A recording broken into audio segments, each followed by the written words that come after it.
presenting to people. All right. Thank you, everyone, for attending and being a part of our ACE Real Conversations. Gun violence, our students and safety. My name is Kim Thomas, and I am the parent coordinator for ACE Academy, creating Academy for Creating Excellence.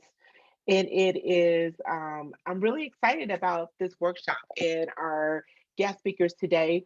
We have the pleasure of having two really great people who are extremely knowledgeable about gun violence and how it impacts our community. We got experience, we got data, we have great personalities, and this is really important. These are things that are shaping our world and impacting us in ways that we may not even be aware of it by simply viewing these things on our television. And I'm seeing it happening in places that are usually safe for us. And so, in the last 3 months, we have seen shootings at schools, we have seen them at hair salons, we have seen it at the grocery store, and then we have seen it in churches. And so these are places where um, at least we frequent three out of the four pretty regularly. And these are places that usually we think of nothing to walk into these place spaces and go with the assumption of safety. In the last 3 months, these places have opened up and have shown us that at any time that we may be facing these this type of violence. Recently, I had a conversation with someone, and they talked about when we were younger, the only drills we've ever had to do was fire drills when we were in school, and now in school, not only do they do fire drills, but they do single shooter drills. And so our kids are growing up in a brand new world, in a world where they already know that their safety is compromised. And so we're bringing together these two great speakers, and we'll allow them to introduce themselves. And then we will also, and then we have questions that we will present to them. And we ask that you participate in the way that you can listen, learn, share this podcast with other people in your community, and be active, because I know that they're going to give us a call of action at the end of this, and be responsive. All right. Thank you again. Anthony, you can go to the next slide.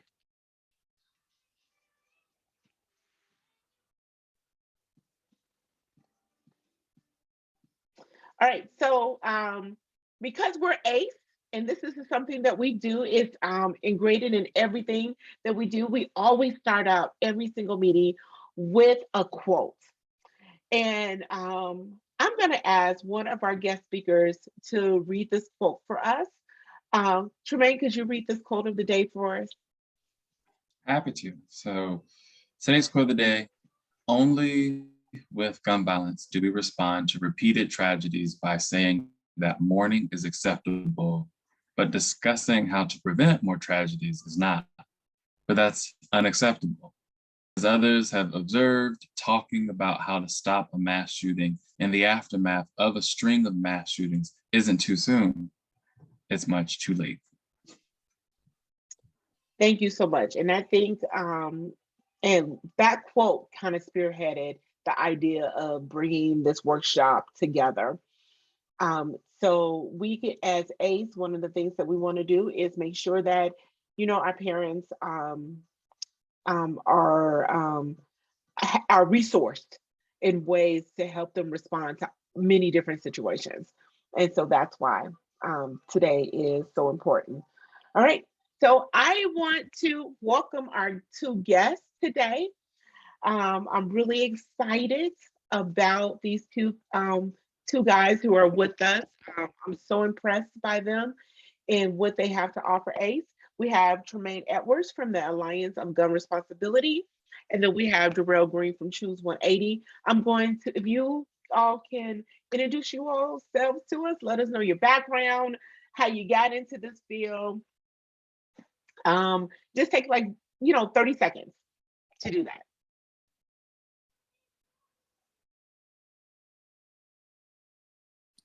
Okay. Well, your name was first, so I was just waiting. But my name's Darrell Green. I work for Choose 180. I believe that I was asked to come into this space because, unfortunately, due to the amount of gun violence that's been happening, in our community in King County in the last couple of years, we expanded some of the work that we were doing at our organization to start somewhat of a therapeutic group for young people that were victims of gun violence or affected by the gun violence that was happening. And I wrote the curriculum for the program and then facilitated the program. And so I've been working with gun violence victims and survivors and friends and families that are in the age groups of 13 to 24 the last couple years. Before that, I've been in this work for a while now, just not specifically with gun violence, a lot with reentry into the community from jails and just community organizing in general. So yeah, that's what brought me here today.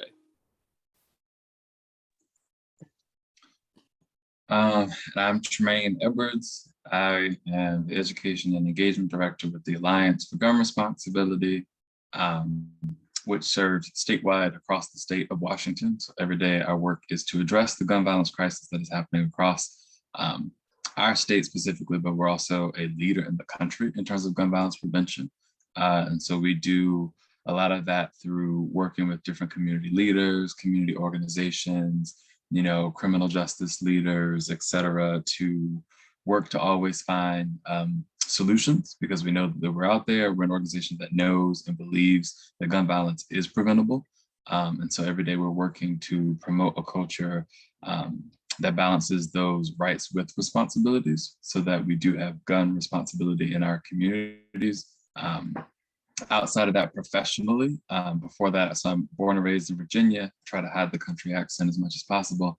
But personally, I've been tapped a couple times with gun violence. And so that's what brought me into this space professionally, to kind of put those two things together. The first time I ever held a gun was at 5 years old for the lack of safe storage in my household.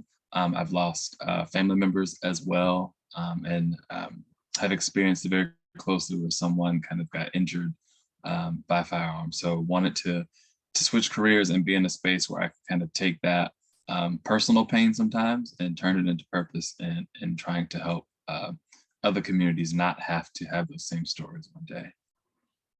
Happy to be here. Thank you so much. So what we're going to do is we're going to start out and ask you all a series of questions. You all can take turns back and forth who would kick it off. The first question is, what's the history of gun violence in our city?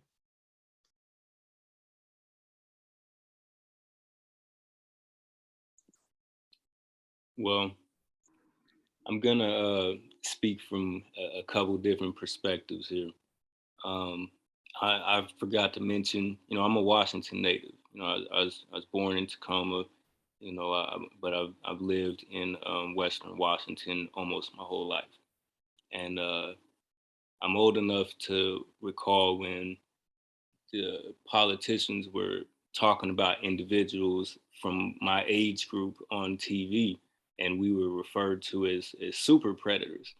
And at that time, we thought that, that early '90s and all that, like the gun violence probably would never get worse than that, just because of the culture of gang banging and everything like that. And just growing up, and looking at certain stats, you're like, violent crime kind of just went down in Washington. Like and it seemed like we hit a point where it wasn't that bad. It wasn't a thing that that the city's known for like that. It's not like the main thing. And, you know, media always puts it out there that, you know, Seattle is just Starbucks and big tech and all that type of stuff anyway. So they don't even like to, you know, share that there might be having uh, gun violence issues in the actual city because it's bad for tourism. It make the city look bad. But recently, and I'll just show these little stats real fast, and then I'll let the expert get to that. You know, but it got so bad. You know, I do direct service with the young people, and you know, 5 years ago, you know, when I was first coming to Choose 180, it it clearly wasn't that bad. Like it didn't feel that bad. People were still getting shot. Um, you know, it was a reality. It could happen, but it wasn't. The feeling in the city was not the same. And then things like this started happening. Um, you know, 2021, you can see it represented a 10-year high for shootings and shots fired in the city of Seattle. There was over 100% increase in shots fired. 2020 was the previous all-time high record. So it was like Seattle broke its record and then it broke its own record the next year. Doing the direct serve, you could feel it. Like the young people were talking different. The vibe in the city was different. You know, if I'm picking people up, trying to take them to get resources, yeah, you can't even have certain people seen in your car, being in certain places. You know, the feel in the city actually changed. And these numbers, you know, even just looking at the graph, they just backed it up. It's weird when, you know, because I'm not a numbers person. I go off the feeling more, but when you could feel it, and then you looked at the numbers and you like, that's what it seemed like. It seemed like all of a sudden, whether it was the pandemic or whatever else it was, it felt like the shootings just started going crazy, and the numbers reflect that. So yeah, I'll pass it over to you, Tremaine. This you. Appreciate you thinking I'm an expert.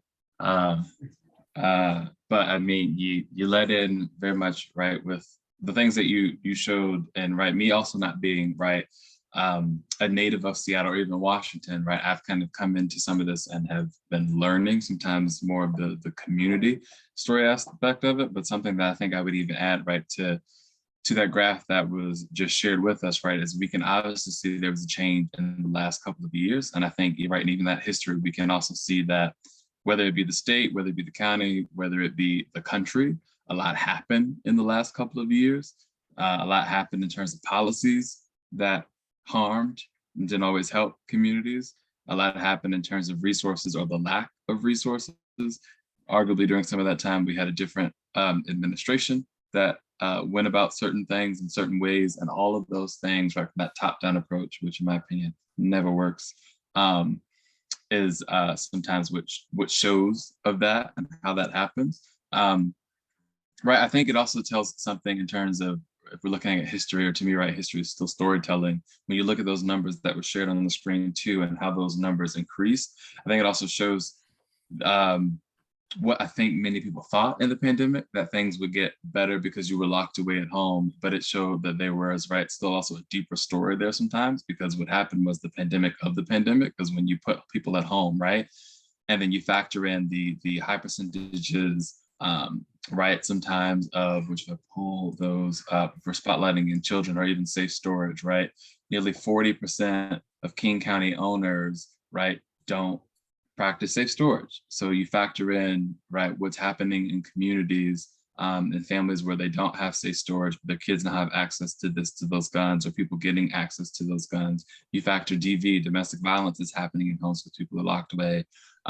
So that also doesn't help with this impact when it comes to gun violence, right? And I think we'll get to that too in terms of impact of community gun violence, right? I think there's also a conversation there to happen too when you don't properly resource communities. You also see what happens immediately in communities that are underserved, right? Also over policed and underprotected, that you start to see sometimes what can happen in communities.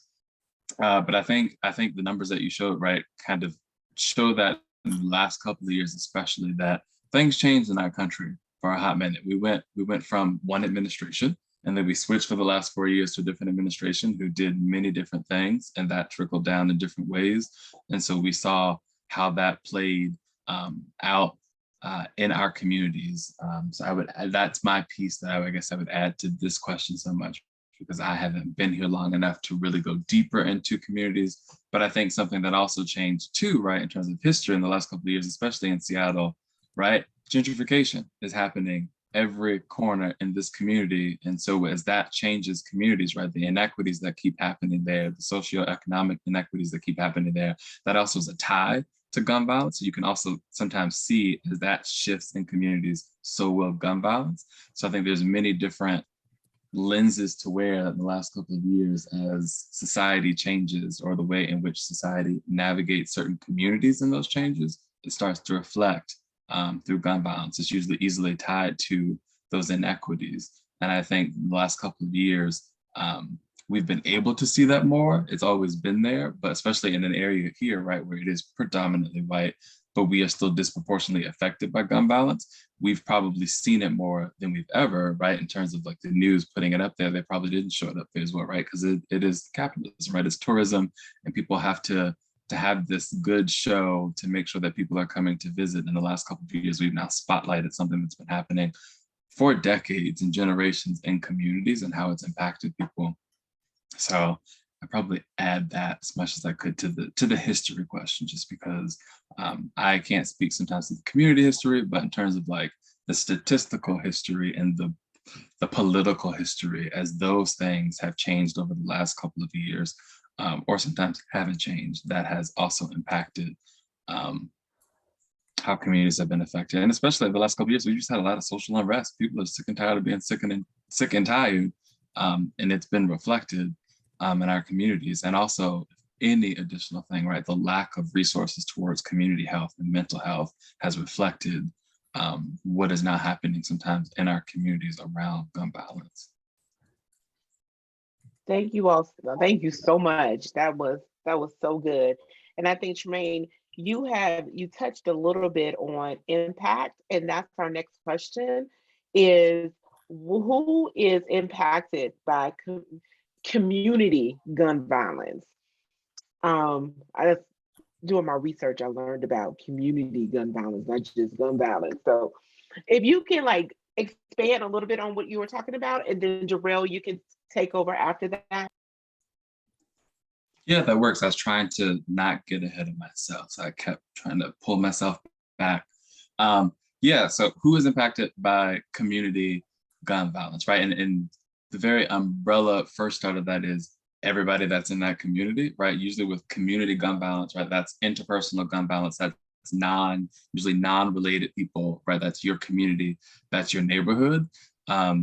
Right, but when you really kind of, for me, when you think about community gun violence and the impact, I start to do that rabbit hole thing, because there's so many different ties to community to me, right? Sometimes community is that umbrella term, and there's so many different factors that go under that, right? So when I look at community gun violence, I think of, right, our children and our families, first and foremost, who are impacted by that, right, emotionally and mentally, and what that feels like to hold that trauma, right, when those things happen, right? For me, I mentioned that story when I was growing up. I remember right outside of my aunt's house, there was an altercation, and a relative who lived, right, but got shot and came into the house right after, right? And having to watch that at an early age as a child and be exposed to something like that, and having to have that explained to me later by my aunt, right?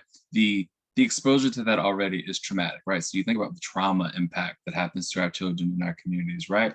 But then you also think about the sometimes socioeconomic impact that then comes from that. I mentioned, right, a little bit earlier, right? Sometimes there's ties in terms of socioeconomic inequities in our communities, and how that immediately sometimes is always, not even sometimes, always tied to gun violence, right? That also impacts communities, right? In terms of people wanting to pour their time, talent, and treasure into neighborhoods, right? They might not always go into that neighborhood, right, if it's known for X, Y, and Z. So, right, that's taking away good quality jobs from folks that need to work, right? Which is another resource to preventing gun violence, right? Giving right? Those abilities for folks. So I would say, for me, those are kind of those first two things when it comes to impact of community is, right, what are they being exposed to? What are kids, what are families having to be exposed to? What are they listening to in their neighborhoods, and how they have to hold onto that trauma and what that does to their well-being already. So there's already that one impact to them directly, but then right outside of that household too, right, in terms of their neighborhood and the resources or the lack of resources that might come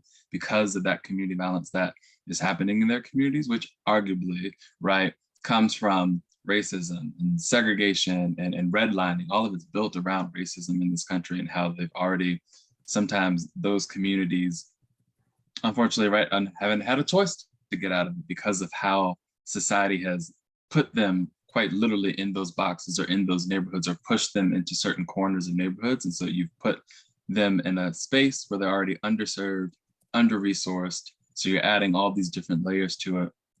That something I often say at work is the space that we live in with gun violence, unfortunately, taps everything in this country, whether it's mental health, whether it's our education, whether it's economically. There's a price tag to all these things. And so all of that, I would say, kind of factors into multiple ways that it eventually starts to eat away at people's communities, whether it's internal, whether it's external as well, in the community, or the lack of things that come to the community because of community violence, gun violence.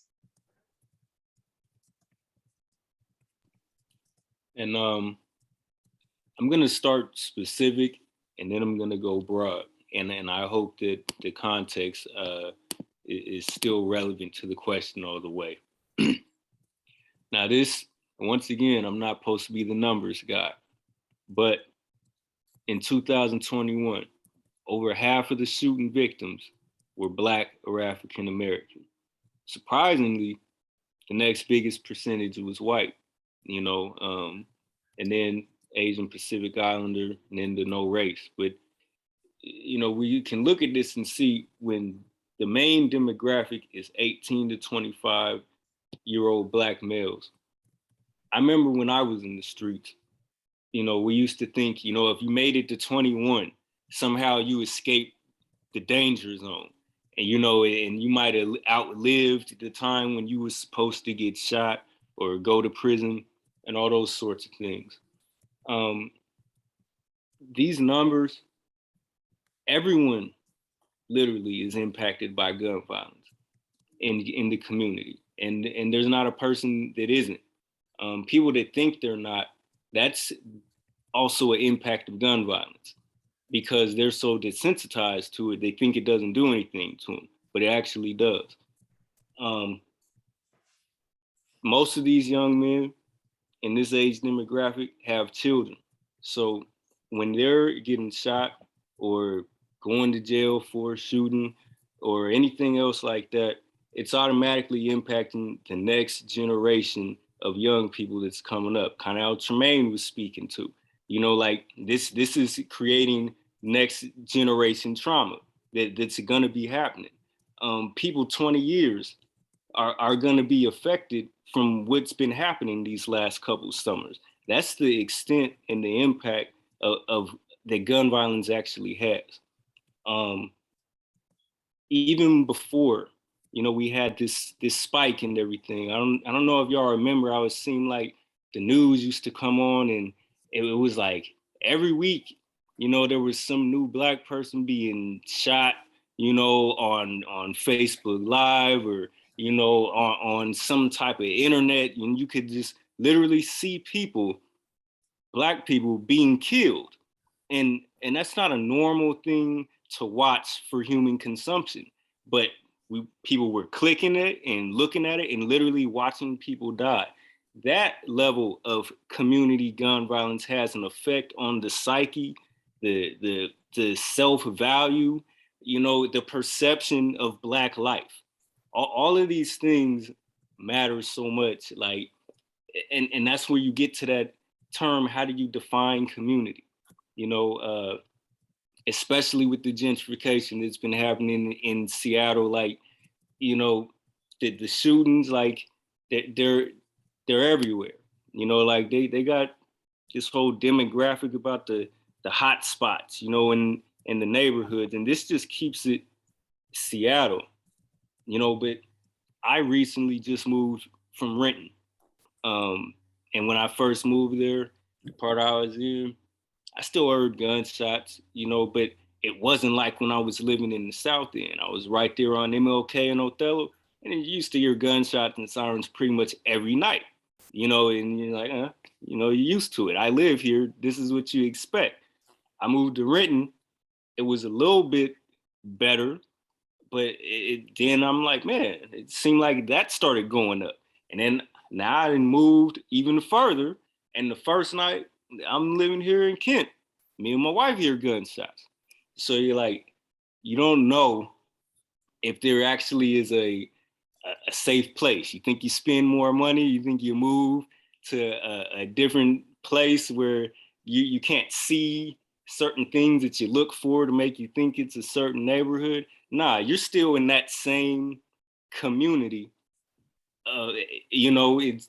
It's bigger than the invisible borders of your city, your school district, your legislative district. The actual community that you're talking about being impacted by gun violence is basically your whole region. And I don't know if I'm getting ahead of myself, but other communities that are less quantifiable, I guess, when you're talking about people being influenced by a hip hop community, right?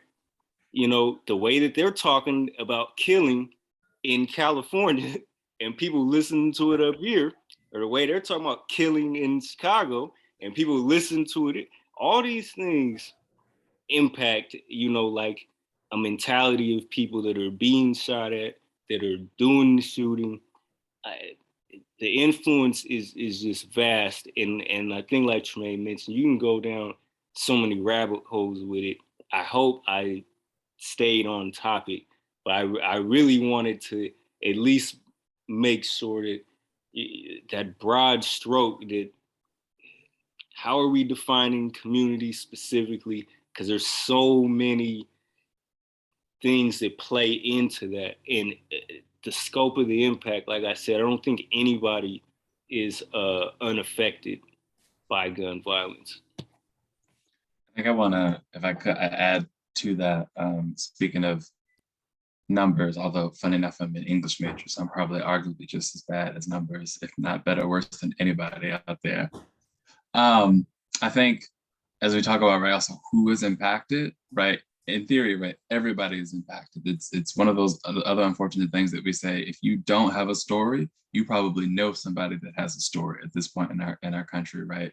But I think if there's one leading thing, if we're talking about who's impacted, especially in the space that we're in right tonight, and we're talking to parents and we're talking about kids, I'm also pulling, and I can share this after to share it with everybody after we watch this, but right, the 2020 gun deaths in the USA by Johns Hopkins report came out several weeks ago, right? And it's something that we've been talking about a lot lately too, but the leading cause of death, when we're talking about who, right? I think it's really important now, especially for parents, to know that this is the leading cause of death for American youth and teens. It is a very American epidemic. It is a very American unique thing that we live in, but it is now the leading cause of death for youth, right? And so Black children and teens face alarmingly higher rates of gun victimization. More than half of all Black teens ages 15 to 19 died in 2020. A staggering 52% who were killed by gun violence, right? So we already know that disproportionately is going to affect our communities, but as well, when we talk about our youth, that's 19 and under. I think that's also sometimes important to remind people when they hear youth. Sometimes they might think it's just teens, but when we say youth, it is 19 and under. That is from birth to 19 years old, that it is now the leading cause of death for our kids.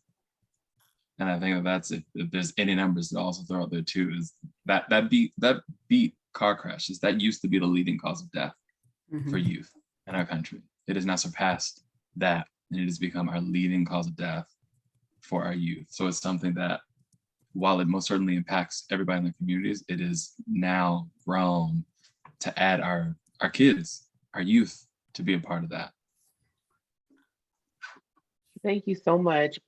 Those answers were so deep. And I'm serious. I'm not it's just they're they're really giving. I know me and I know the other people who are listening and I know the people who will be listening. Those are some hard facts. And they're uncomfortable. They're really uncomfortable.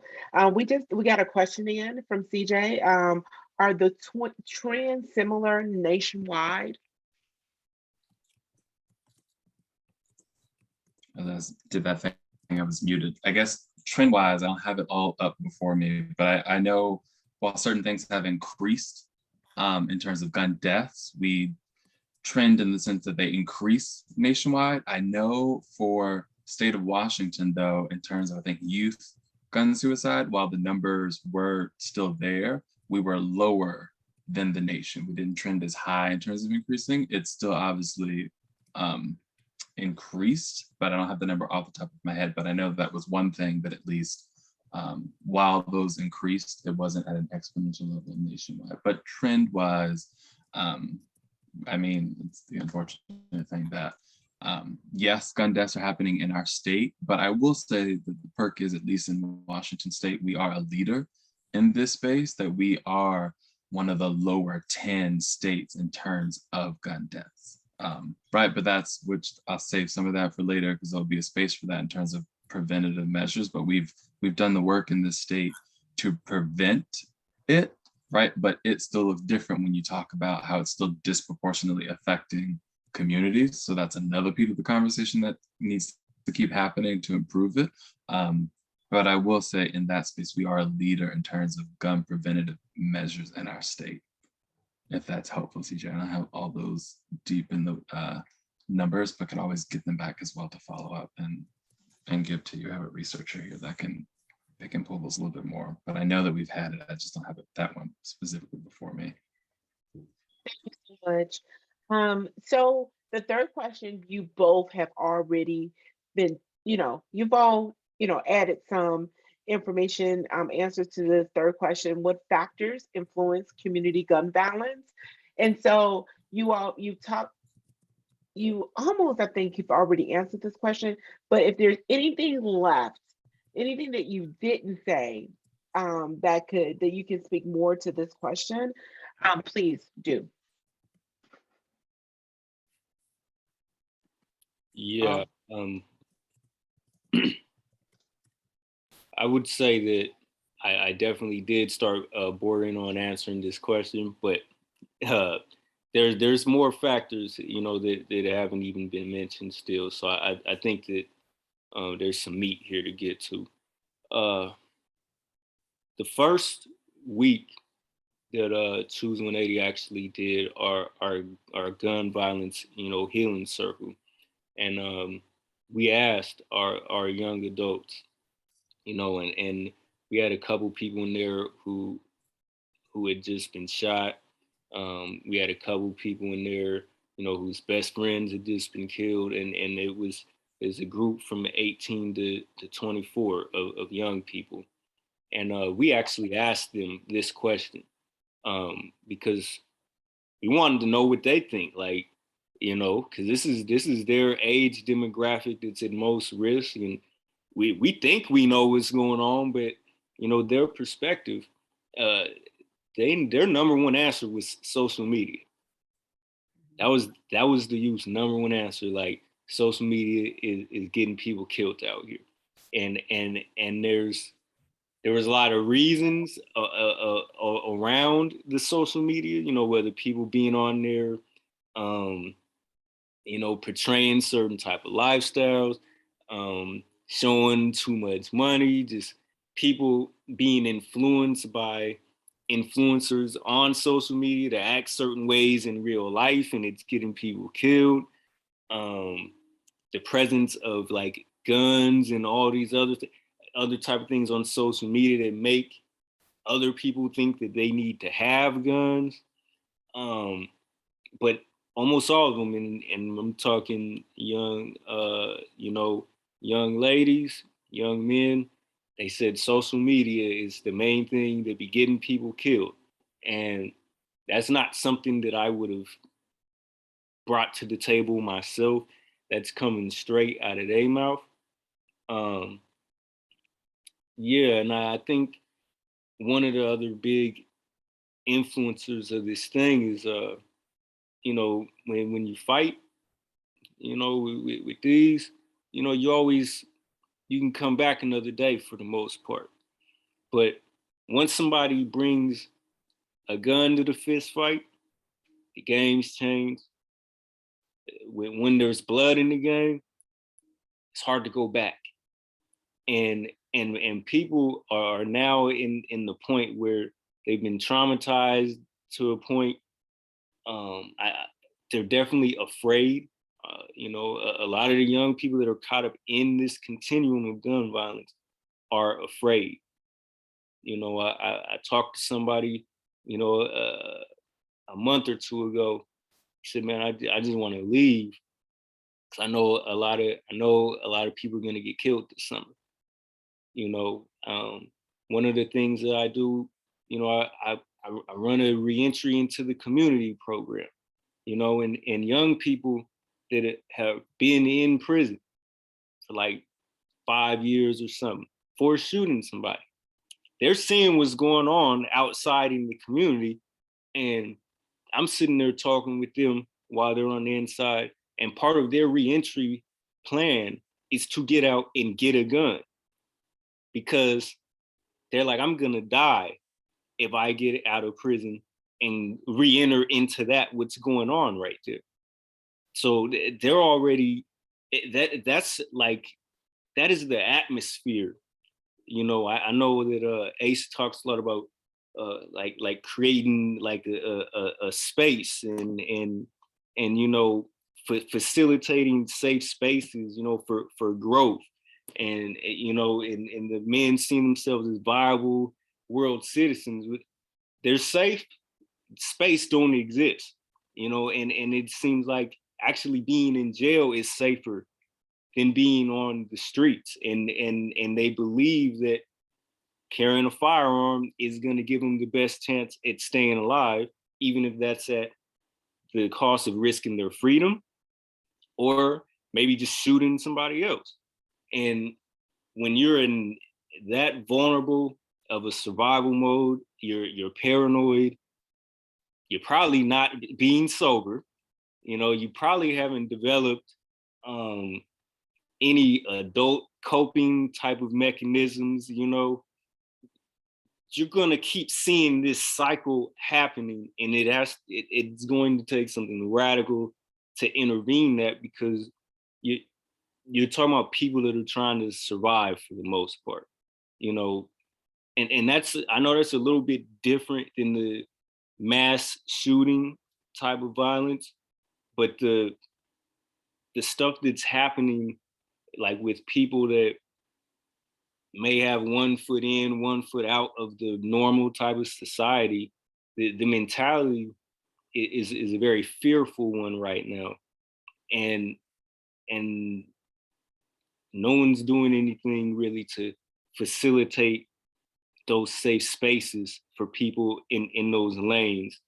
It, if your best friend just got killed and then I come and I'm engaging with you, you know, at the program, and I'm telling you like, yeah, put your gun down and you know, choose 180 got you. They know that that isn't, you know, that doesn't hit, you know, like that's not gonna make me survive. You know, it seems like a logical decision to carry a firearm. And that's really what we're up against. And as long as that type of condition, you know, isn't addressed, like you could say, hey, give them money. You know what a lot of my young people told me? They said stimulus checks. It was a plan by the government to make them kill each other. Cause they knew that as soon as they got this money, all they was gonna do is go buy guns. And that's what a lot of people were spending their stimulus checks on, just buying guns. So they could, you know, do what they're doing with it. You know, and that's some of the other part of gun violence is not every gun violent is a shooting. Sometimes it's a robbery, sometimes it's a whatever, but while the world was on pandemic and the economy's messed up and jobs ain't hitting, people that think a little bit different know that there's opportunity to create income if you have a firearm. And these are just factors, and I don't want to beat the criminal element to death so much, but I just think that that's it.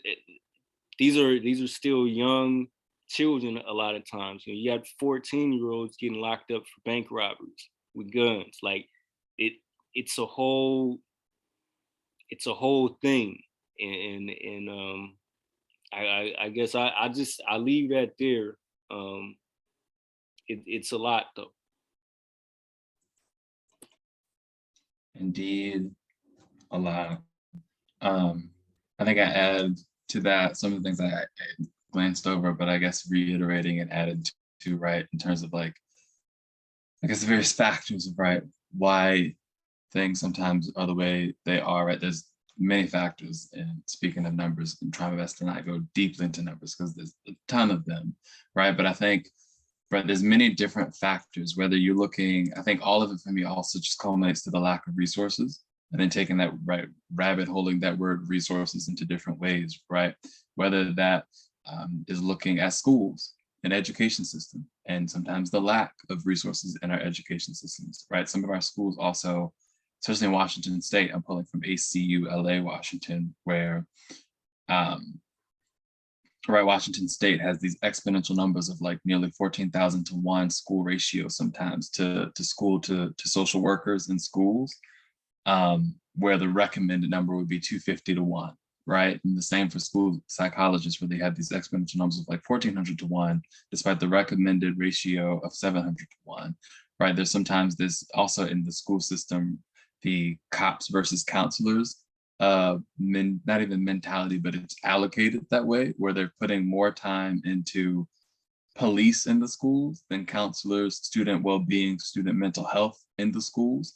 And even just outside of that as a whole, right, as mental health as a whole, right, sometimes we also do that thing in this country, right? We always just talk about another mass shooting. We try to be flippant with it and just say, oh, they were struggling with mental health. Okay, but if they were, why aren't we putting more resources into these things that we clearly need, right? We're these under resourced services that need to be properly filled so that people can have access to the things they need. So I would say in terms of factors of school, right? Starting in schools, sometimes our education systems and how they might be underperforming because they're already under-resourced, and what that means for our communities, especially in communities of need, where sometimes education is the best way out.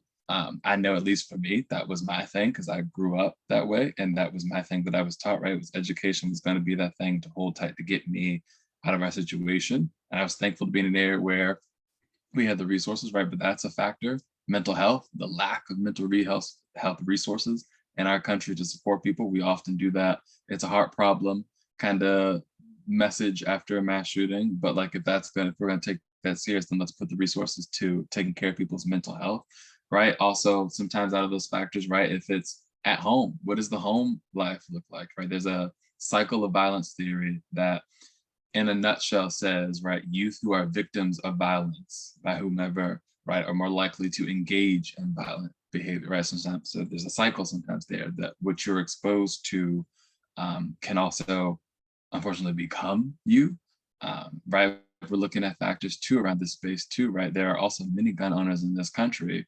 40%, who live in a household with a gun, but 63% of those, over 60% of those, will, cite the reasons for why they have it, but also an exponential number of sometimes nearly 50% don't have the proper safe storage, right? So sometimes, right, if you don't properly lock your firearms away as a factor, right, somebody breaks into your house, they've not stolen that, and that goes back out into the community, cause harm for others.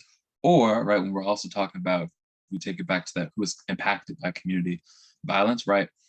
While we never want to minimize the other factors like mass shootings because they're important, but especially in this state alone, right? Over 70% of gun deaths are by suicide. It's people taking their own lives because of the access that they've had to those. And we look at those factors too, taking it back even to mental health, right? The importance of safe storage. So there's all these different factors sometimes as well that contribute to gun violence in our communities. Many of which those same things, right, that I stated are preventable if we put the time, talent, and treasure into them. Said I wasn't going to talk, but I really wanted to touch on the point that Darrell made. One of the things, just in my experience, but just recently as ACE, right, you started to be more intentional about doing work around gun violence with our youth. And some of the things that the coordinator that pretty much runs that program that he shared is really similar to what Darrell was talking about, right? Where you can definitely point out, you know, right? That's how we grew up, right? You could talk about those different things. You could, yeah, man, that's how you should be, blah, blah, blah, blah, blah. But like you said, somebody's partner just got killed. So as you're teaching them about, you know, these realistic aspects, it's a challenge just across the board, right? The actual ability to provide that safety as you're trying to give them another avenue. You know what I'm saying? Because part of it's one thing to not think a certain way, but to still have to protect yourself, even when you're coming to learn, right? That's and so just thinking about that, like I just wanted to touch on that because it's powerful, and it's something that we discuss, you know, here as well, and it's just like, what do we need to do because that needs to be incorporated, right? We need to figure out, like, you can put your gun down. You don't have to have this. You don't need to think about this. And we can't realistically tell them that. You know what I'm saying? Like, and what do we need to do to get to the point where we can, right? And where they trust that and they feel safe enough to, cool, I'm with that, right? So it's that extra step, right? Just want to touch on that, man. Thank you, Anthony. Okay, so our next question is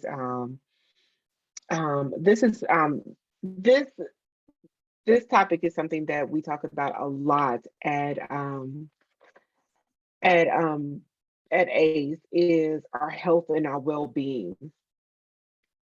And so our next question is, how does community gun violence impact health and well-being?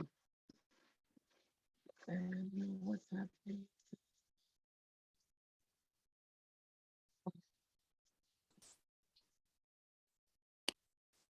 Awesome, Chad. I was ultimately, for me, I guess my answer in terms of impact of health and well-being, right? The first thing that comes to me is, right, it's you're holding on to trauma, right? When you're exposed to these things, that traumatic experience is now held in you. And if there's no proper way to process that trauma, right, that then plays out in so many other factors to yourself, or, right, what that could mean for others around you and the harm that can happen to others. My ultimate answer to that, to me, right, is it's trauma, right? That immediately then impacts you because of what you're now exposed to, how that lives in your body, truly lives in the fiber of your being, and how that now works at your own mental health, your emotional health, your physical health, how that eats away at you, or how that plays outward to others around you. So like it's a traumatic experience. Now what that now does to your entire body and how that could play out in so many different ways.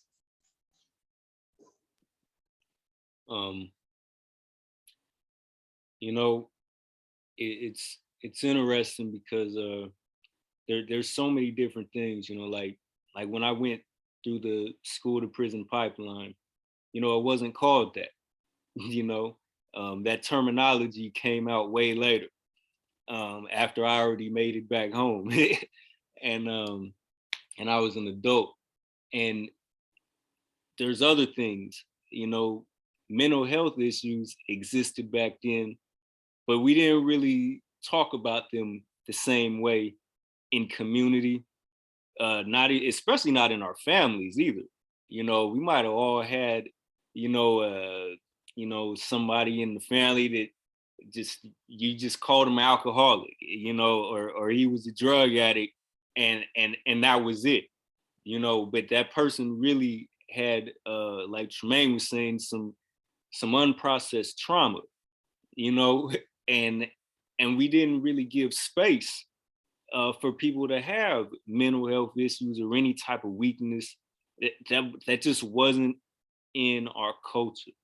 And being a person that's been shot at, that's had people close to me be shot, that's shot at people, you know, to been on all spectrums of the thing, I never understood until I started doing this type of work with other young people and giving them the space, you know, to process these things, that I begin to process some of my own stuff and realize how things just stuck with you for years. Like the paranoia just from the impact of gun violence, whether you've been shot at or you shot at someone else, that something sticks with you after that. If you see anybody making some type of a move, or you might think they got some type of, like, you can't walk around and be successful in life with the level of paranoia that comes from just being shot at. You cannot do that. And the thing that most people and that we've been doing instead of getting therapy or anything like that is we always self-medicate. And people find some type of drug of choice so that they don't be on that fear edge all the time. Something that can bring them down a little bit or take them up some. It really depends, and that just layers on to the mental health issues that's going to come from the unprocessed trauma when you start adding the substance abuse thing to it. And now you got two things that you need to treat, you know, that are going untreated, and you're still being re-traumatized. And this is the cycle that our young people find themselves in. It's hard to learn, you know, like research will tell you, if you are in survival mode, you're not going to be able to get no education. When your brain has those type of chemicals and things, right, you can't learn right. You know, your mental health and well-being is shot if you're dealing with this type of trauma. And our young people, almost to a T, will say common things like, you know, I'm used to it. No, that's a mental illness. If you, I can't diagnose that in an official capacity, but if you're used to people getting shot, if you're used to burying people that's 18 years old, you got a mental problem, you know, and you just might not know it. But that's not normal. That's not humane to respond to loss of life with you know, people be getting shot, man. That's how it is out here. That's a mental illness. Your brain, you're not well if that's your reaction.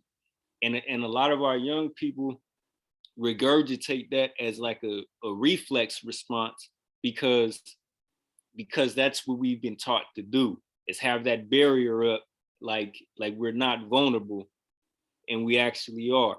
You know, you can't be looking weak and tell people, like, you know, I'm barely making it through my days. Like I'm depressed, I'm sad. Like these are things that our young people are all dealing with.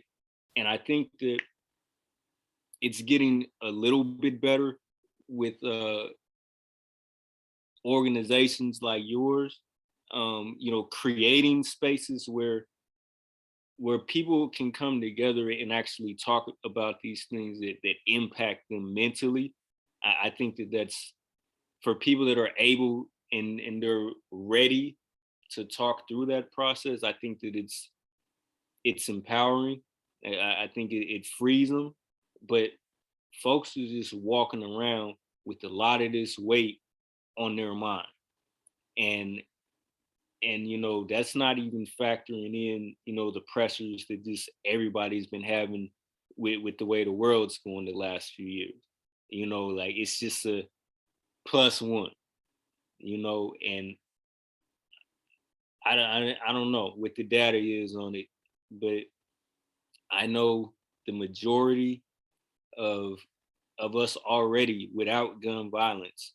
A lot of the young people that we work with are already have trauma in their life anyway. Without that, so it's another layer of things added on, and yeah, I guess that answers your question. I don't want to be the one this sounds super negative and the pessimistic and bringing the energy down in here, but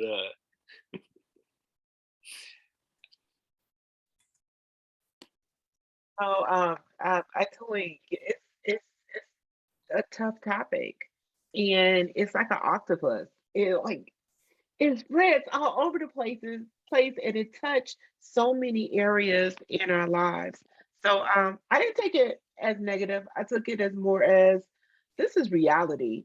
And one of the things that you said, Darrell, that was really powerful is that, how excuse me, how do we expect our kids to learn when they have this high anxiety about being safe in their neighborhoods?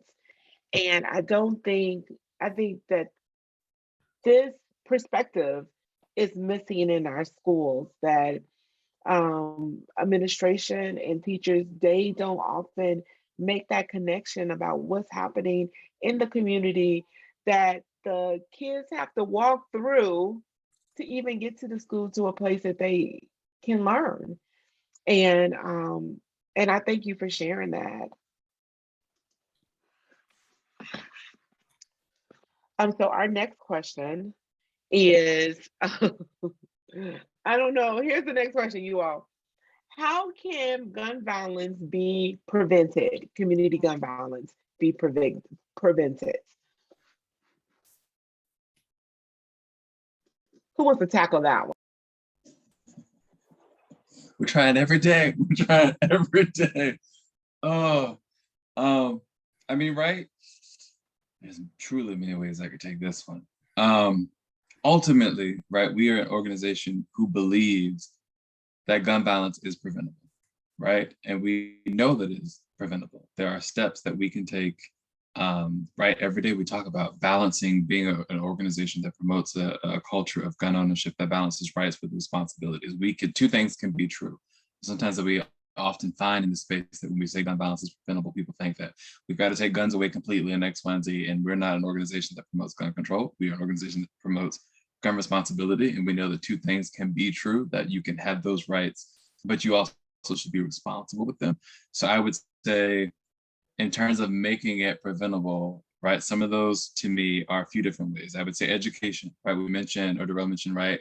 I wrote it down, creating spaces, right? It's important to have those hubs and have those community spaces where people can be together as community, but it's a space that you can talk, right? Having conversations just like this with your community. And in that same regard, right, being able to educate families and youth and whoever the like on the issue space and being able to talk that through. I remember one of the first conversations I ever had when I first moved here, where I wasn't even technically here when I started here, was with a group, Living Well Kent, and it was a room of just youth. And they had questions and they wanted to know about it. Why can't we do this? How come this is happening? And being able to just educate them on the different things and how impactful that was for them and to show them ways that they can be involved. Education is helpful. Being able to promote public education and let people know what their abilities are to keep themselves safe, and being able to say, hey, when you safely store your guns away, right? I think it's about 40% that has shown it drastically decreases the chance of gun deaths in your household, right? Or somebody breaking into your home, right? That gun doesn't then leave the house and go out and create harm for others, right? It's the importance of education for one, and being able to create those spaces to educate others on that, because that is a big piece of that sometimes is there's so many misconceptions out there. We do a lot of myth busting sometimes when we do like workshops. We'll do myth bust of just what people think sometimes it is around gun violence or community gun violence, and then myth busting of here's the usual narrative that happens, but here's actually the truth to it. So I would say education is definitely one of those things.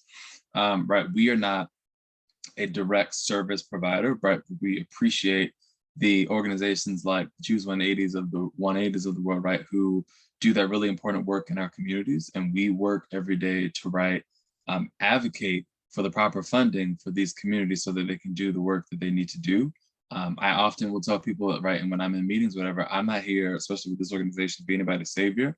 I'm just here to be somebody to support. Communities already know what they need in their own neighborhoods. Neighborhoods know exactly how they need to be supported, how they want to be supported, what they want to see happen, and being able to make sure that those communities also, right, have those hubs, have those diversion programs and resources readily available to help our communities. Because one is sometimes the downfall when we're also trying to help. When it comes especially to guns or keeping people safe, for those who have them or not supposed to have them, whatever, is we made so many laws that are so criminal versus civil. And there's ways that we can also address this to right the wrongs that are more civil approaches than somebody did something wrong, or they wanted to forfeit their guns or whatever the case is. And there needs to be more civil approaches to that. So it's not, oh, you did a thing, let's lock you back up. That doesn't solve anything, because there's also statistics that say doing that when somebody comes right back out, right, we already know there's so many systems already against them that the odds are they might go back into it, and it becomes another vicious cycle. So I would say supporting community-based organizations, supporting diversion programs out there, community-based violence interruption groups, resources, right? It's all about resources, making sure that people have the resources, the networks have the resources to really impact in their community. Because again, it usually shows that communities that are underprotected, under-resourced, usually have higher rates of gun violence in their communities. So I'm always team paychecks over pistols. Give people the resources that they need. I am also team, at the end of the day, we're living in a social construct, so we can create these resources. The resources have always been there. And if COVID-19 showed us anything, they've always had the resources to give to people. So to give those resources where they properly need to be allocated for communities. I would be remiss working in an organization that I do if I didn't say policy. That's also a piece of this. You need to also still have that implementation work of laws that can be implemented to keep people safe. It is one of the pieces of the toolkit, right, where we go each year to the legislative session. And actually this year, one of the things I need to look a little deeper when it takes effect, right, but we addressed prohibiting live shooter drills in schools in Washington, and it got passed to stop doing those in this state, right? Because again, that's a traumatic experience. That why should that be the answer, that we expose our kids to think that that's the way of life they have to live in to just prepare for a shooter, when we can also go upstream with these things. And then of course, I'm always going to make the plug for vote. You gotta put the people, and also vote often, from your municipal to your county to your state to your federal level, because at the end of the day, your local and state elections matter more, because those are the people that are impacting your life more. So I would say those are some of the things. There's a plethora of many ways that which you can go about it.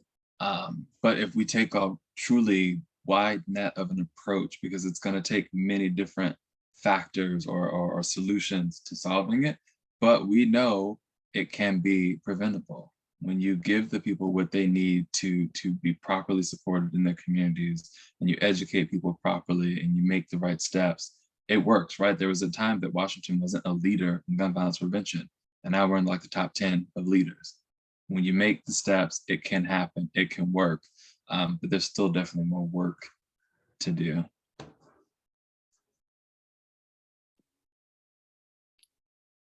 Yeah, these is when I was being sarcastic talking to y'all earlier when we briefed, and I said, man, all these easy questions we got tonight.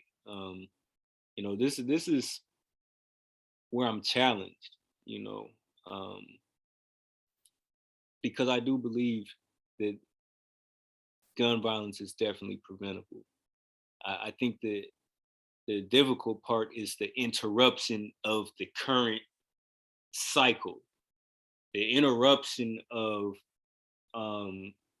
what a certain generation is going through, and how they're growing and developing and framing their paths around what's going on.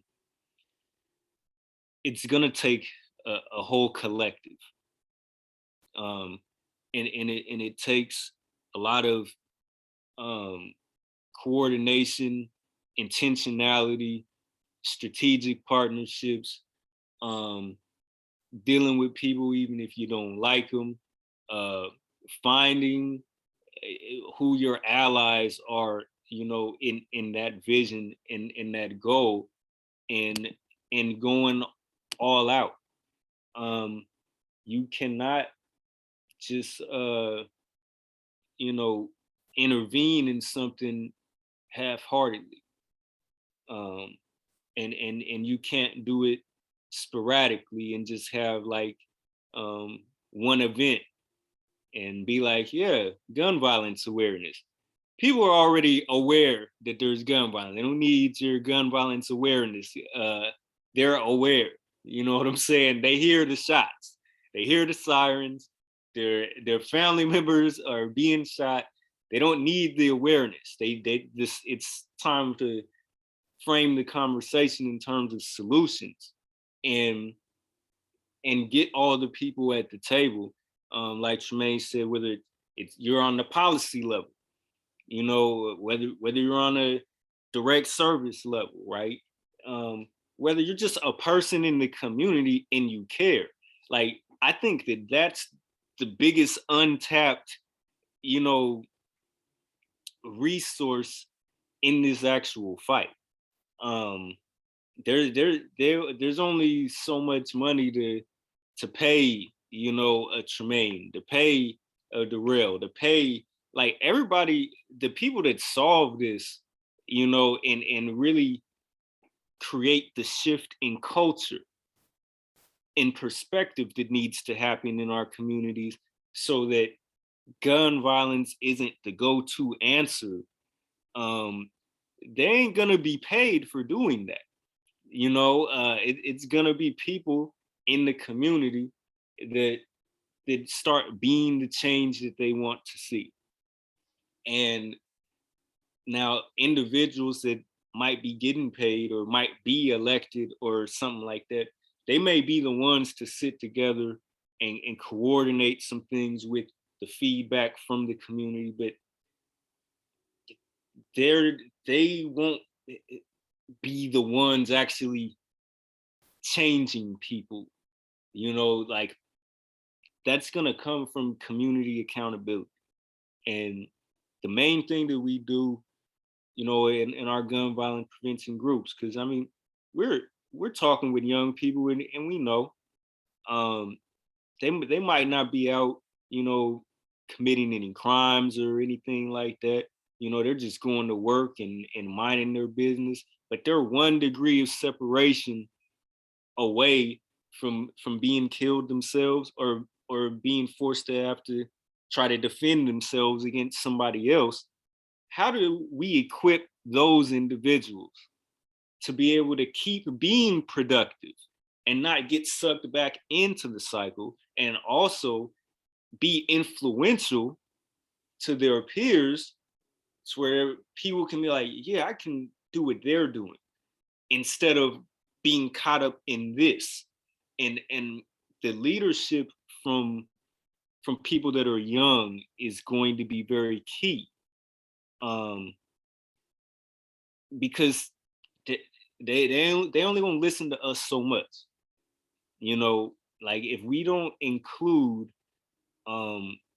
this generation that is really living this high cycle of gun violence right now in the solution, we're not going to be a part of the solution.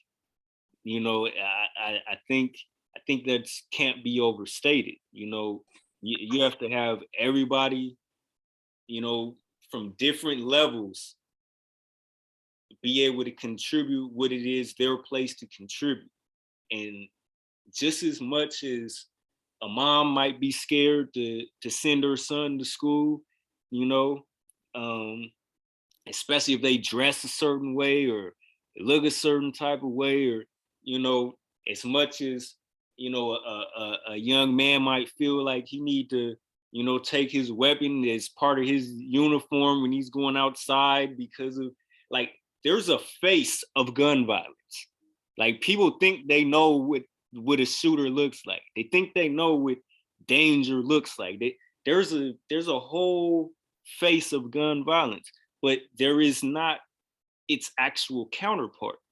Where's the counterpart of, like, someone promoting community safety? Where's the counterpart of life is valuable? What's the face of that? Where's this collective? If it exists, it's so loosely connected together by dots that it doesn't stand up against that overpowering, fearful, intimidating face of gun violence. And I think that needs to be built. That's that same counter energy to that negative, fearful energy needs to exist. And yeah, like I said, I mean, short answer is coordination, and it's going to take a collective, and we have to include our young people in it. Thank you so much. Tremaine, I have a quick question for you. Does the Alliance provide like a voters recommendation list if we wanted to, you know, target any politicians that are for or against gun responsibility to kind of help guide us and when it's time to vote, like judges, representatives, anything like that? Yeah, I was gonna say I was writing some of that down because Darrell, as he was speaking, he was igniting thoughts in my head. So I appreciate you. But one of those things in terms of, like, especially with parents and kind of those recommendations, we do, whether it's so we're getting ready to go into election season from the state to the federal, which at this point, I think we all are aware that midterms are coming, and I work and run with the field team. So send all the prayers for me as we get closer to election time.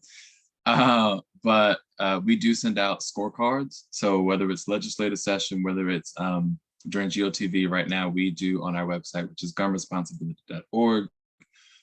We do endorsements as well. So we show candidates up there that are in various districts across the state and who we've supported because they are gun violence champions. In our opinion, in terms of the, you know, how we approach it in our endorsement process of, you know, do you believe in X, Y, and Z in terms of gun safety? Do you believe it's important to look at gun violence with a racial injustice equity lens? Why or why not? If you don't, then arguably we need to have a conversation there. But we do endorsements. And then we also, when it comes to legislative session, which will be in January, usually January to March, depends on the season, we also put out our priorities to the public to let them know this is what we're bringing up to the legislatures this year. Here's how you can get involved, which I will say for the most part, it's a fairly easy process for people wanting to get involved. If you want to get involved deeper, we also help people, you know, get before their congressmen and women and speak to them in hearings and tell them, hey, my name is, this is why this is important to me. Please pass this. So we're always looking for people who want to join in or who have interest in ever going quite literally to Olympia. That's kind of up in the air right now with COVID because they've been very virtual. But we hope they'll always keep it hybrid. So you can do it from home. You can go to Olympia with us. We always kind of help people there in that space to go before their congressmen and women and to lobby a little bit. So there's definitely ways people can get involved with us, especially if you even are just following our email list. We often help people when it's time for certain things, especially right now, right? We're pushing for the federal government to do assault weapons or reenact the assault weapons ban. It was already there in the 90s. We usually just help people that they just click take action. We have this beautiful system that takes, right, you can put your address in and it immediately takes you straight to who your congressmen and women are. And from there, you can send them an email. So we try to make the process as straightforward as possible, just because we realize people are living 9 to 5s, they've got families at home. We're trying to make this process as easy for them, but to also make sure that they are tuned in with their congressmen and women. And I will say, legislatures like to hear that, right? Because they also need to hear from people to know whether it's the yay or nay sometimes when they look at policies and what to do. So they do enjoy hearing from people, and sometimes new people, right? Because I can't speak for them, but I can imagine that if they see the same people over and over and over, they are aware of them, but it never hurts to have new faces showing up often and speaking up, because that means to them, right? It also is extra people are watching. They know that more people are watching, and that does something and changes things. Thank you so much.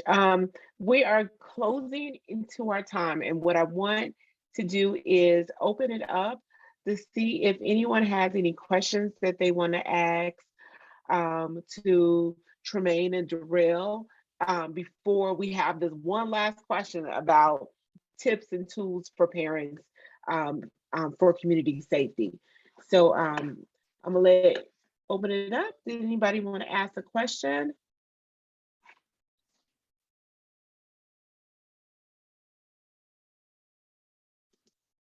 You can come off mute and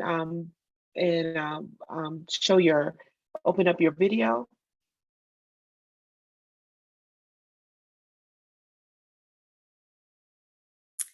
Excuse me, I apologize. So I was in a Teams meeting for work, and right before this, and something's wrong with the camera. Let me see. Can you hear me okay? Yeah, I don't know. The video is not working, but Yes, I guess. Okay.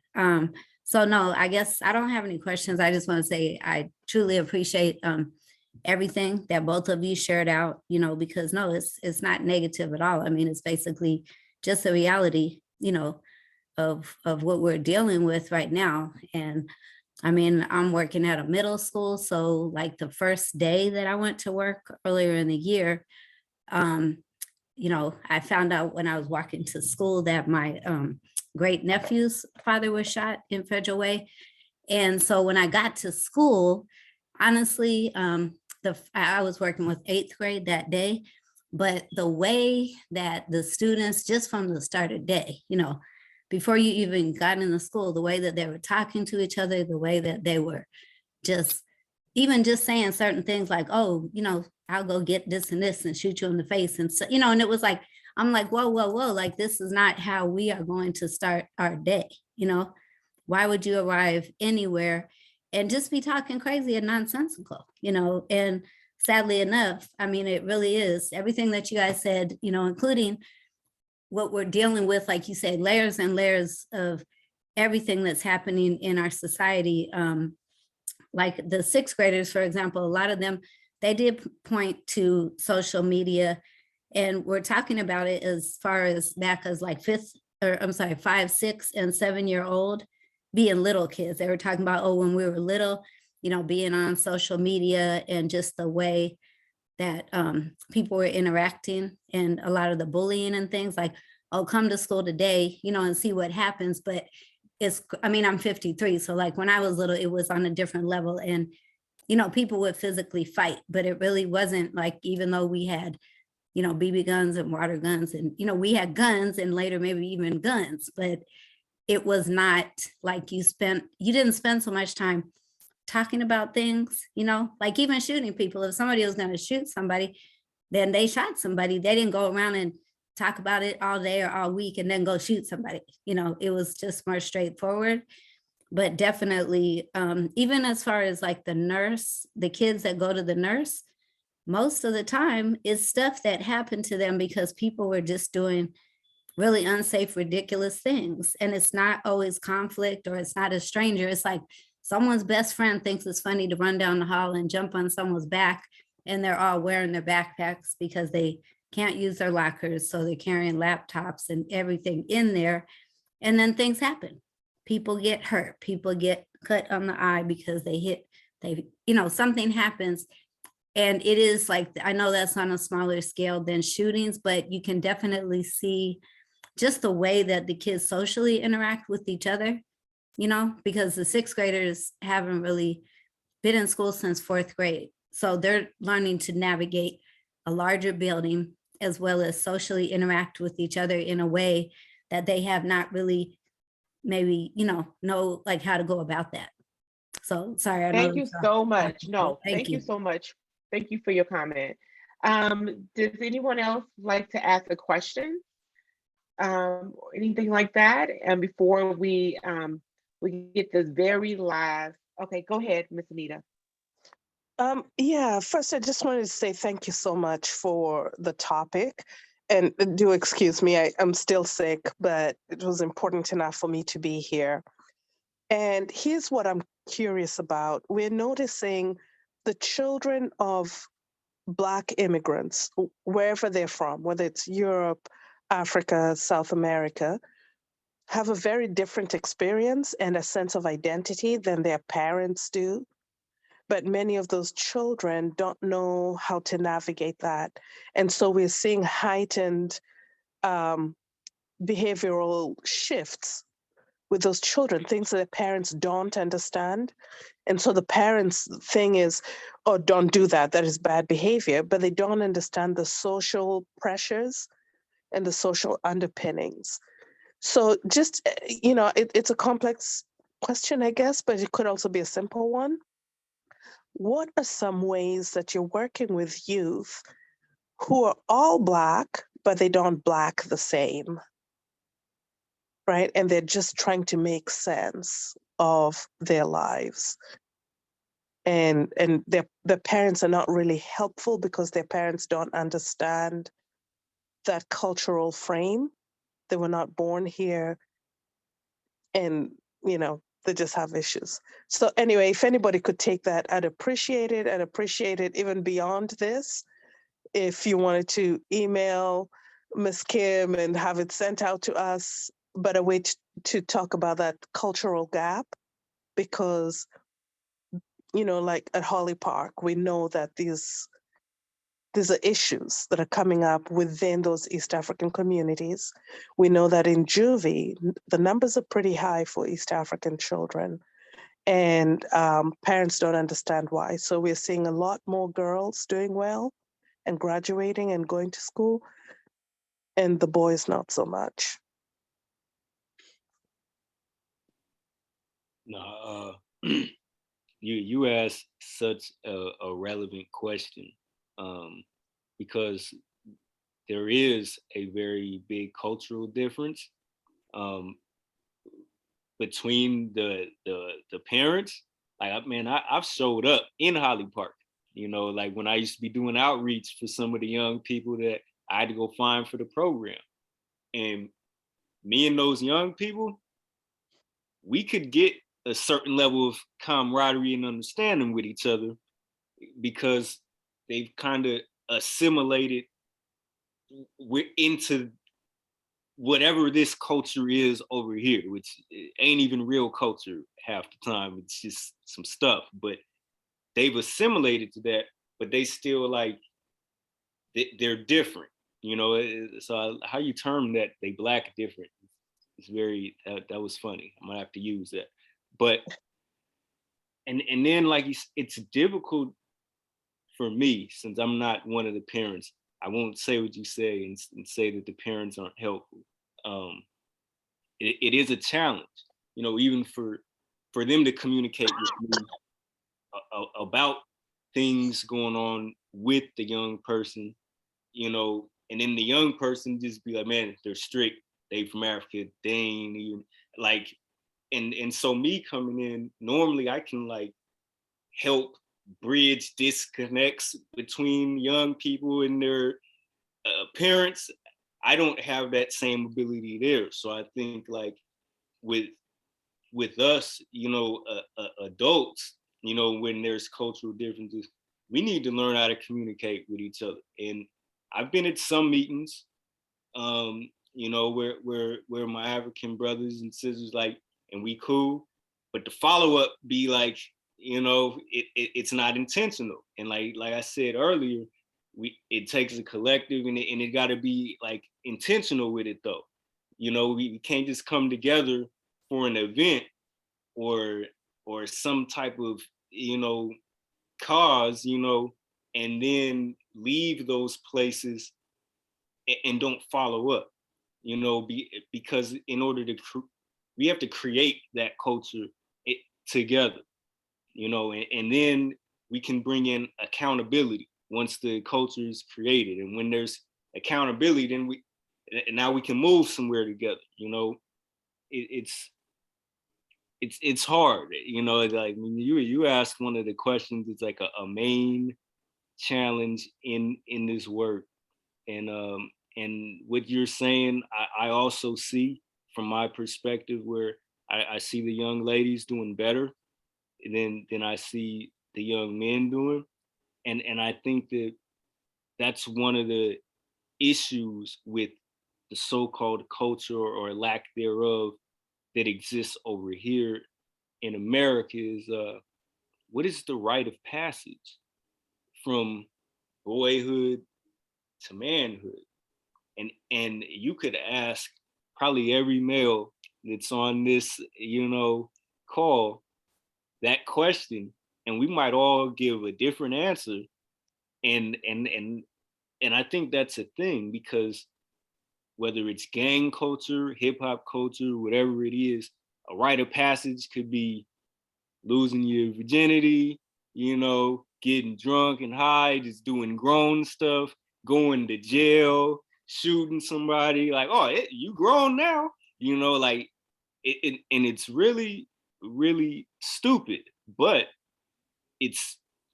there's some fact there, you know, that's a thing. And they, you know, I know that people didn't immigrate over here for that, but it's a thing that you will naturally be assimilated into if, number one, parents don't prepare, I guess, a young person and know that, like, hey, I know I'm sending you to school to learn, but you're really gonna be learning when you're being socialized is all of this, and how to shield from that is, I mean, it's levels. And now I know I'm starting to answer the next question and everything. But that we got to learn as a culture over here that it's acceptable to Black different, but still Black together, because we Black together in jails.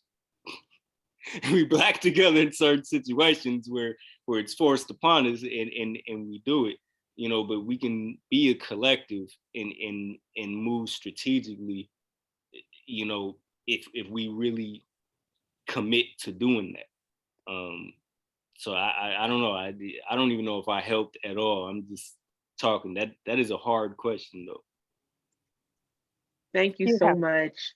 Thank you. Thank you so much. Thank you, Miss Anita, for asking that question. I think that's I've heard the challenge in so many different areas of how do we engage our East African community in really healthy and connective ways. And so I thank you for bringing that up. So where is these last few hours have gone so quickly. The topic is so rich. And so I want to just thank everybody for joining us. We have this one last question. We're not going to leave until we get some tips and some tools, excuse me, on how to move forward. And so our last question for our guests is, what recommendations can you share with us parents about safety in our schools and communities? How can we move forward in that way?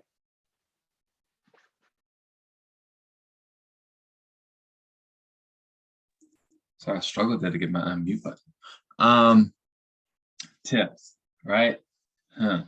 I would say, I guess, even in the sense of getting involved ultimately, right? In terms of if it's school, right? Getting involved in the schools is as best as one can. I realize that we're also living in a time where folks are working 9 to 5, so it's always sometimes harder or different schedules to be involved. I like to think the innovation of COVID that was forced upon us has hopefully allowed some more different ways to connect there. I would say getting involved in the school, looking at what sometimes their policies and procedures are in terms of keeping their school safe, and just showing up often. I would say the same thing for your community, right? What does that hub look like in terms of your neighborhood around community safety? What is steps that you could take? I often tell people as well in their communities, who are your representatives in your community, getting them to come into the communities that they represent, and making sure that people can express their concerns, their frustrations, etc., with those electeds in those positions. And then, right, I think Darrell mentioned something really good earlier too, right, in terms of being the change and community accountability, right, and the collective, which to me also is, right, community organizing in your communities and making sure that everyone is aware of what's happening in their communities, but also, right, not just aware of the problems, but the possibilities that they can achieve together. I am somebody who believes in the power of community organizing. How long has it been since we've had a one-term president in this country? How long has it been since states like Georgia got completely flipped? Community organizing works. So those tactics are tried and true and are powerful and can be used in many different spaces in our community. And I would say ultimately, right, community organizing with your fellow parents in those schools and making sure that there's safe policies, right? And also, right, in the same sense that we talked about so much of community gun violence and what our kids may be exposed to in their own communities and what that trauma then looks like when they're coming into school, and those school officials may not always be aware of that, right? Making sure that those kids have the proper resources already in their schools, just outside of safety, right? But in terms of mental health care, be advocates, right, for your kids in their schools and in their communities. And there's many ways that you can do that, right? Whether it's working with organizations like the Alliance, supporting and working with organizations like Choose 180, right? There's many good advocates out there, but also helping in those areas because many of them, right, have the toolkits, have the resources as well to help you in your communities to being successful. So I would ultimately lead it up to just organizing your communities and working together with that collective, right? The collective is powerful. Our voices hold power and we hold power in this country. And it's always shown when people organize, things shift. And there's a big, robust moment of organizing. It changes. I mean, it shouldn't have taken this long, but it has been, right? In the last 30 years, we now are presented possibly with some federal legislation that might actually do something for once. Things that people have been asking for a while because we're tired of children being shot in schools. And people got tired of it and they started marching again. And every time we've done these national marches and we've had these big outcries, things shift. So I would encourage people that those moments work, and arguably anytime any school official in your school building or anybody in your community, when they see those big numbers, change happens, and working together to network, and the power of what a network can do for your community, whatever that community may be, family community, youth community, your neighborhood, your school community.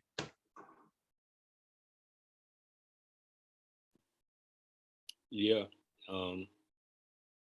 Shortly, just to echo what he just said, be a part of the community. You on this battlefield, whether you acknowledge it or not, and pick what part you're gonna be on. They're not all the same, but they're all equally important. And play your position accordingly.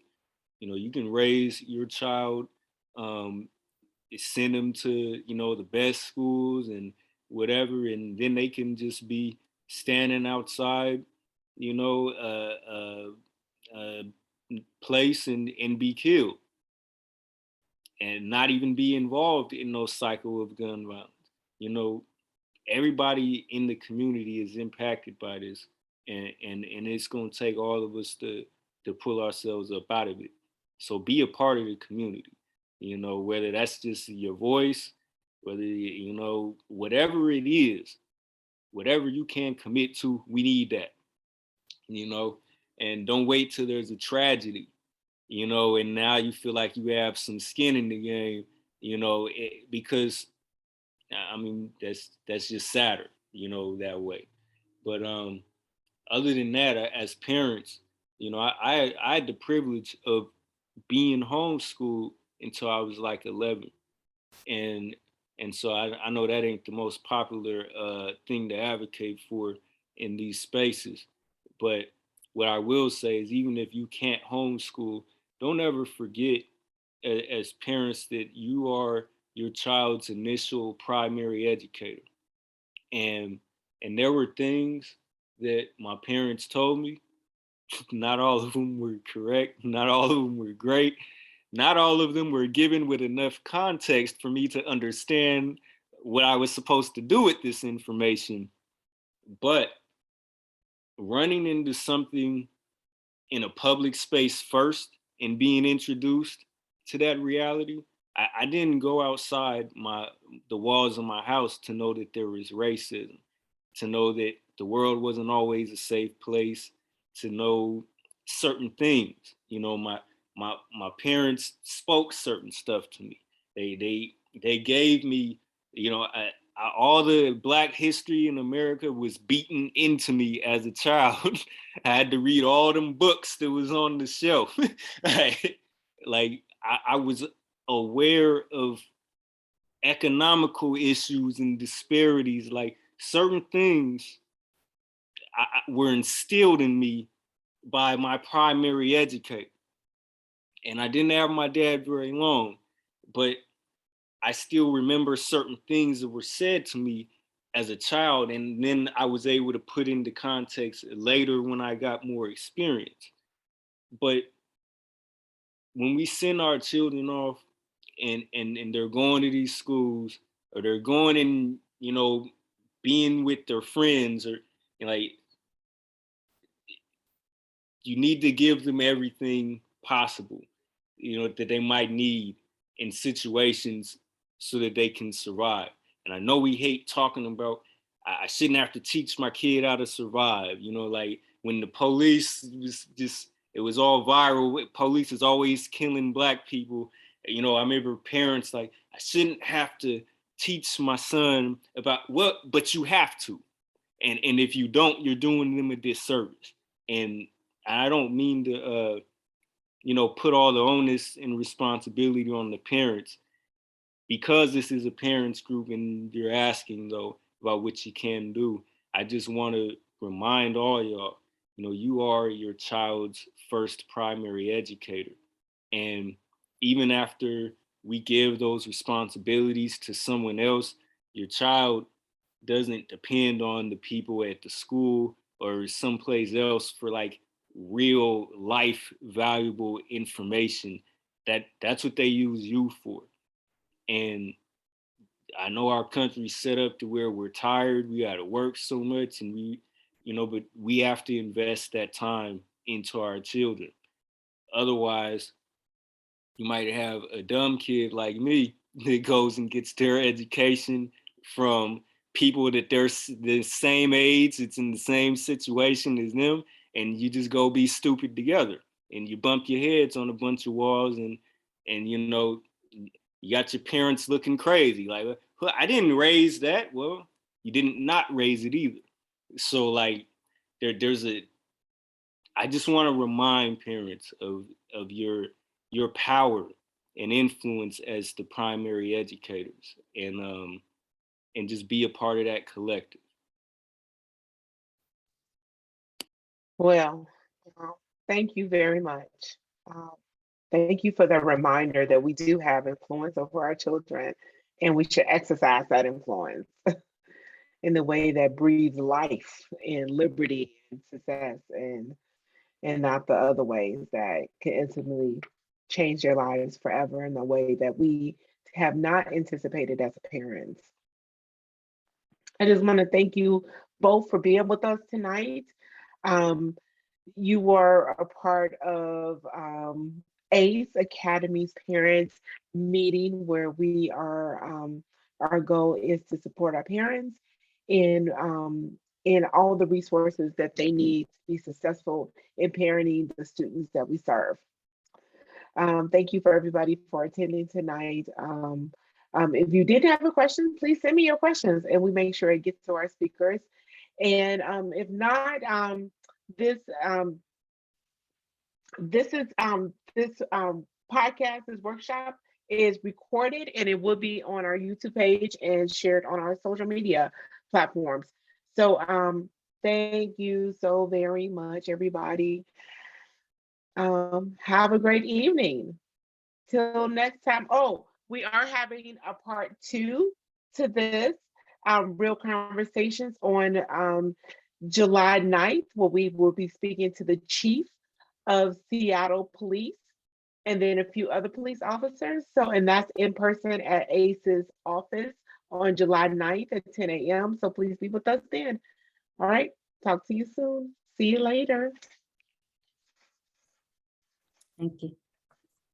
Bye-bye. Thank you. Thank you. Do you need us for any debriefing or anything? No, no, but unless you have any questions for me, Darrell. We